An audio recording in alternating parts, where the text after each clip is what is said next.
بسم اللہ الرحمن الرحیم۔ السلام علیکم ورحمۃ اللہ وبرکاتہ۔ عابد راجہ چینل کی طرف سے آج میں اپنے دوستوں کو نبی اکرم صلی اللہ علیہ وآلہ وسلم کا ایک بہت ہی پیارا فرمان سناؤں گا۔ آپ نے اس پر غور کرنا ہے۔ شوہر کے حقوق جو لڑکی کو شادی سے پہلے بتانا ضروری ہیں۔ ایک عورت سرکار دو عالم صلی اللہ علیہ وآلہ وسلم کی خدمت میں حاضر ہوئی اور عرض کی، یا رسول اللہ صلی اللہ علیہ وآلہ وسلم، میں غیر شادی شدہ ہوں، اب شادی کرنا چاہتی ہوں، مجھے شوہر کے حقوق بتا دیجئے۔ آپ صلی اللہ علیہ وآلہ وسلم نے ارشاد فرمایا کہ شوہر کے بہت سے حقوق ہیں۔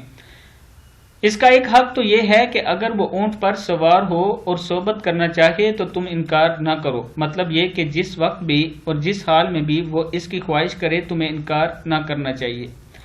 ایک حق یہ ہے کہ شوہر کے گھر کی کوئی چیز اس کی اجازت کے بغیر نہ دو، اگر دو گی تو خود تو گنہگار ہوگی لیکن شوہر کو ثواب ملے گا۔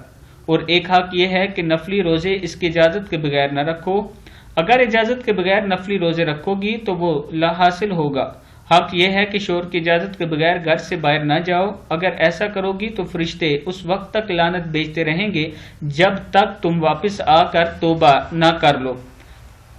یہ روایت حاکم میں حضرت ابو ہریرہ رضی اللہ تعالی عنہ سے روایت ہے۔ اگر ان باتوں پر غور کیا جائے اور عمل کیا جائے تو ہر گھر جنت بن جائے گا۔ میاں بیوی اچھے طریقے سے رہا کریں، ایک دوسرے کا خیال رکھا کریں، چھوٹی چھوٹی باتوں پہ ایک دوسرے سے ناراض نہ ہوا کریں، اور اس پر عورتوں نے خاص طور پہ غور کرنا ہے۔ اور اس سے پہلے بھی میں اپنے چینل پر میاں بیوی کے حقوق بیان کر چکا ہوں، زیادہ تر بیوی کے حقوق بیان کرتا ہوں۔ آج یہ ویڈیو میں نے پھر اپلوڈ کی ہے تاکہ میاں بیوی دونوں کے حقوق اس میں بیان ہوں، میاں بیوی کے بارے میں بتایا جائے کہ ان کو کیسے رہنا چاہیے۔ آپ نے اس پر غور کرنا ہے اور اپنے گھر کو اچھا بنانا ہے، اپنے بچوں کی اچھی تربیت کرنی ہے۔ السلام علیکم ورحمۃ اللہ وبرکاتہ۔